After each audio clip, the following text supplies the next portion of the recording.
Ο Λέο και ο Φελίξ. Ο Λέο ήταν ένα πολύ δυνατό λιοντάρι και ο Φελίξ μια πολύ έξυπνη αλεπού. Μια υγιόλουστη μέρα συναντήθηκαν κοντά σε ένα όμορφο ρέμα.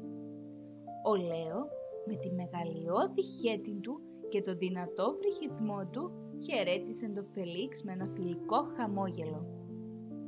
Τα δύο ζώα ξεκίνησαν μία συζήτηση και μοιράστηκαν ιστορίες από τις περιπέτειες τους στη ζούγκλα.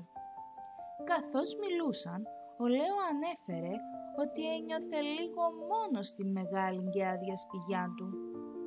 Ο Φελίξ, πάντα γεμάτος ιδέες, του πρότεινε να συνεργαστούν και να πάνε μαζί να βρουν ένα νέο σπίτι για το Λέο.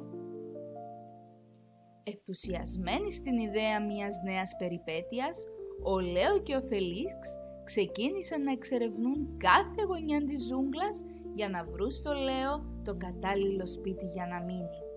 Στην πορεία αντιμετώπισαν όλων των ειδών τις προκλήσεις, από ύπουλα ποτάμια μέχρι πανύψηλα βουνά.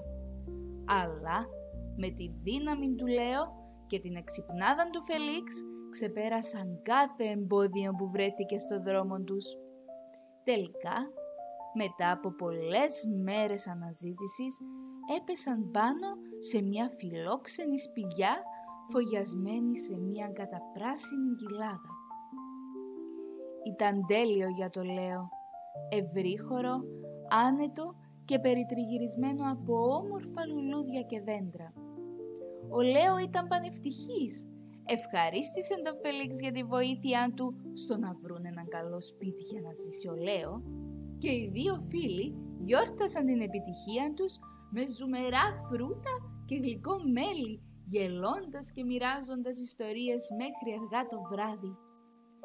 Από εκείνη την ημέρα, ο Λέο και ο Φελίξ έγιναν αχώριστοι φίλοι, ξεκινώντας μαζί πολλές ακόμη περιπέτειες στη ζούγκλα. Το λιοντάρι και η αλεπού έδειξαν σε όλους ότι η αληθινή φιλία δεν έχει όρια και ότι δουλεύοντας μαζί όλα είναι δυνατά.